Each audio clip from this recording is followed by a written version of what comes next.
ये आकाशवाणी रायपुर है। प्रादेशिक समाचार बुलेटिन के साथ मैं शुभ्रा भट्टाचार्य।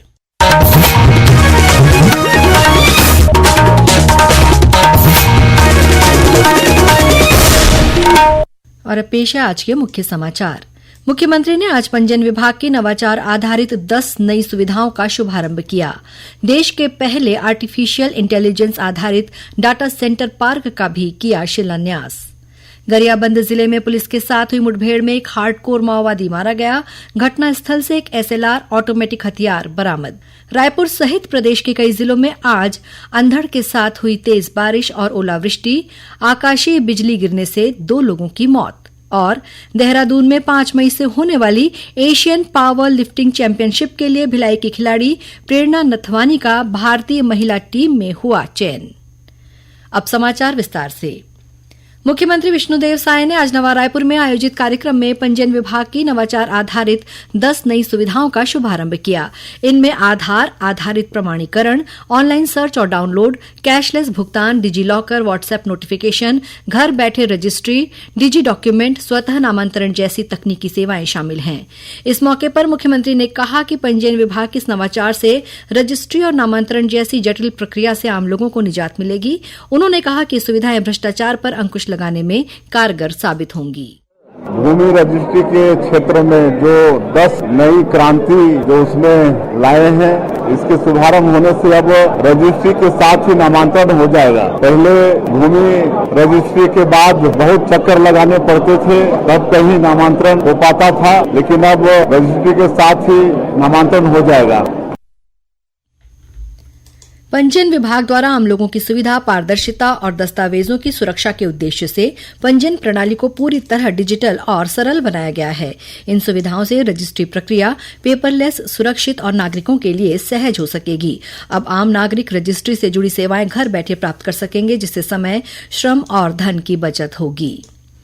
मुख्यमंत्री विष्णुदेव साय ने आज नवा रायपुर में देश के पहले आर्टिफिशियल इंटेलिजेंस आधारित डाटा सेंटर पार्क का शिलान्यास किया। इस मौके पर मुख्यमंत्री ने कहा कि एआई डाटा सेंटर छत्तीसगढ़ के लिए सूचना और प्रौद्योगिकी के क्षेत्र में बड़ी क्रांति लेकर आया है। यह प्रधानमंत्री नरेंद्र मोदी के जय विज्ञान जय अनुसंधान के मंच को साकार करेगा और विकसित छत्तीसगढ़ की बुनियाद बनेगा। उन्होंने कहा कि देश का ग्रोथ इंजन छत्तीसगढ़ कोयला, स्टील, आयरन और ऊर्जा के लिए पहचाना जाता है, लेकिन अब एआई, सेमीकंडक्टर और सॉफ्टवेयर इंडस्ट्रीज से वैश्विक पहचान मिल रही है। मुख्यमंत्री ने कहा कि एआई डाटा सेंटर से प्रदेश में एआई आधारित सेवाओं को बढ़ावा देने के साथ उद्योग और व्यापार जगत के अलावा इसका सीधा लाभ लोगों के जीवन स्तर को बेहतर बनाने में मिलेगा। उन्होंने कहा कि छत्तीसगढ़ की एआई क्रांति देश के लिए मॉडल बनेगी। पार्क होगा, ये छत्तीसगढ़ के लिए बहुत ही सौभाग्य का विषय है। हम लोग भूमि पूजन किए हैं और इसमें सेन जी और उनकी कंपनी 1000 करोड़ का निवेश करेगा। 200 से ज्यादा लोगों को रोजगार भी मिलेगा और कोई उद्योग धंधा लगने से और भी बहुत लोगों को उससे लाभ होता है। स्किलिंग भी यहाँ पर कराएंगे तो और बहुत सारे हमारे छत्तीसगढ़ के बेटा बेटियों को इसका लाभ होगा।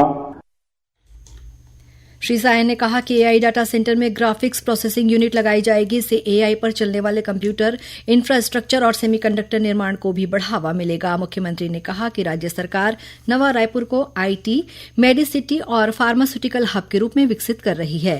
कार्यक्रम में रैक बैंक के सीईओ नरेंद्र सेन ने कहा कि एआई डाटा सेंटर आगामी नवंबर महीने तक शुरू हो जाएगा। डेटा सेंटर पार्क देश का पहला AI focus data centre park है और इसकी फर्स्ट जो बिल्डिंग है वो हमारी माननीय मुख्यमंत्री जी ने बोला है नवंबर 1। हमारा उद्देश्य है उससे 1 महीने पहले ही हम लोग इसको कंप्लीट करेंगे, बट नवंबर 1 को इसका इनॉग्रेशन हो जाएगा और आपको ये सौगात देखने को मिलेगी। और इसमें हम 200 लोगों को प्रत्यक्ष रूप से रोजगार देंगे और 1000 करोड़ का हम इन्वेस्टमेंट कर रहे हैं इसमें। गरियाबंद जिले में बीती रात पुलिस के साथ हुई मुठभेड़ में एक हार्डकोर माओवादी मारा गया है, जिसका शव बरामद कर लिया गया है। मारे गए माओवादी की पहचान डिविजनल कमेटी मेंबर आयतू उर्फ योगेश कोरसा के रूप में की गई है। घटनास्थल से एक एसएलआर ऑटोमेटिक हथियार, गोला बारूद, माओवादी साहित्य और अन्य सामग्री बरामद की गई है। जिले के पुलिस अधीक्षक निखिल राखेचा ने बताया कि जुगाड़ थाना क्षेत्र के अंतर्गत आने वाले जंगल में माओवादियों की मौजूदगी की सूचना मिलने के बाद पुलिस की टीम तलाशी अभियान पर निकली थी। इस दौरान जंगल में माओवादियों ने अचानक पुलिस पार्टी पर फायरिंग शुरू कर दी। जवानों द्वारा की गई जवाबी कार्रवाई में एक माओवादी मारा गया। और अब खबरें वेब्स सम्मेलन से।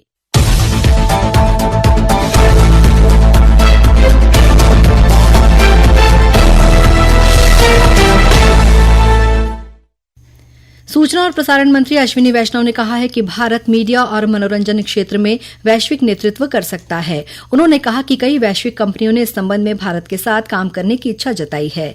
गूगल, मेटा और माइक्रोसॉफ्ट सहित 7 वैश्विक फर्मों ने आज मुंबई में वेव्स शिखर सम्मेलन के दौरान भारतीय रचनात्मक प्रौद्योगिकी संस्थान IICT के साथ एक समझौता ज्ञापन पर हस्ताक्षर किए। IICT की स्थापना 400 करोड़ रुपए की फंडिंग के साथ मुंबई में की जाएगी।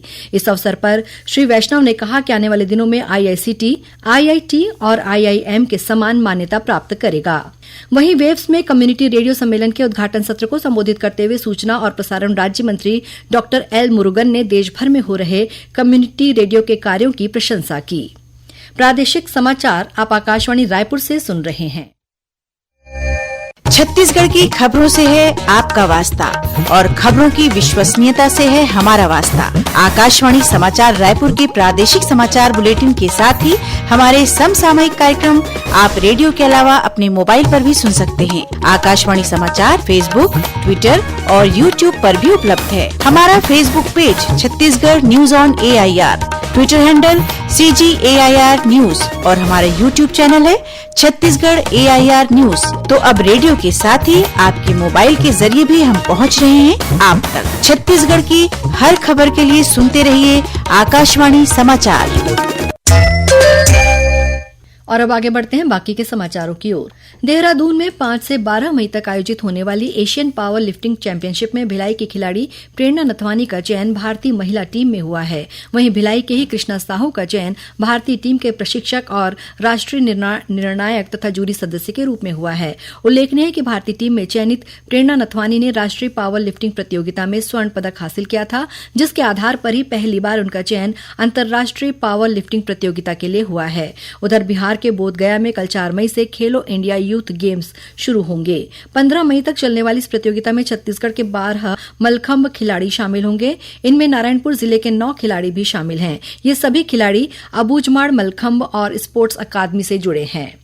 राष्ट्रीय प्रौद्योगिकी संस्थान NIT रायपुर ने कल जन्यू टेक्नोलॉजीज प्राइवेट लिमिटेड के साथ रोबोटिक्स और ऑटोमेशन के लिए सेंटर ऑफ एक्सीलेंस स्थापित करने का एक समझौता ज्ञापन पर हस्ताक्षर किए। NIT रायपुर के निदेशक प्रोफेसर NV रमना राव और जन्यू टेक्नोलॉजीज प्राइवेट लिमिटेड के प्रबंध निदेशक अभिमन्यु राजा ने समझौता ज्ञापन पर हस्ताक्षर किए।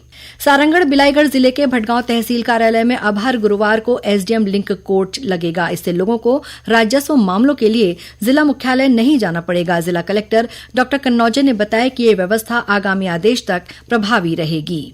रायपुर, दुर्ग, राजनांदगांव, बिलासपुर, सरगुजा, सूरजपुर, कवर्धा, रायगढ़ और मुंगेली सहित प्रदेश के कई जिलों में आज अंधड़ के साथ तेज बारिश और ओलावृष्टि हुई है। हमारे संवाददाताओं से मिली जानकारी के मुताबिक रायपुर में दोपहर बाद अचानक मौसम का मिजाज बदला और तेज हवाओं के साथ बारिश और ओलावृष्टि हुई। वहीं बिलासपुर सहित अन्य जिलों में अंधड़ के कारण जनजीवन अस्त व्यस्त हो गया। सूरजपुर में महिला और बाल विकास मंत्री लक्ष्मी राजवाड़े के कार्यक्रम के दौरान पंडाल उड़ गया। हालांकि इसमें किसी को भी चोटें नहीं आई हैं। मुंगेली में तेज आंधी और बारिश के कारण कई इलाकों में पेड़ और बिजली के खंभे गिर गए। मौसम विभाग के मुताबिक आज उत्तरी छत्तीसगढ़ के लगभग सभी जिलों में बारिश हुई है, जिसके कारण कई जगहों पर बिजली आपूर्ति बाधित होने के समाचार मिले हैं। सरगुजा जिले के मैनपाट में आकाशीय बिजली की चपेट में आने से एक शिक्षक की मौत हो गई है। वहीं बिलासपुर जिले के ग्राम भरवीडीह में भी आकाशीय बिजली गिरने से किशोर की मौत हो गई, जबकि एक अन्य किशोर गंभीर रूप से झुलस गया है। इस बीच रायपुर स्थित मौसम विज्ञान केंद्र के मौसम विज्ञानी HP चंद्रा ने बताया कि एक पूर्व पश्चिम द्रोणिका दक्षिण राजस्थान से उत्तर ओडिशा तक मध्य प्रदेश, छत्तीसगढ़, झारखंड और पश्चिम बंगाल होते हुए 1.5 किलोमीटर की ऊंचाई पर बनी हुई है। इसके असर से प्रदेश में बारिश हो रही है। आगामी 24 घंटों के दौरान प्रदेश के एक दो स्थानों पर गरज चमक के साथ अंधड़ चलने, आकाशीय बिजली गिरने और ओलावृष्टि होने की संभावना है। बारिश के कारण तापमान में गिरावट दर्ज की गई है।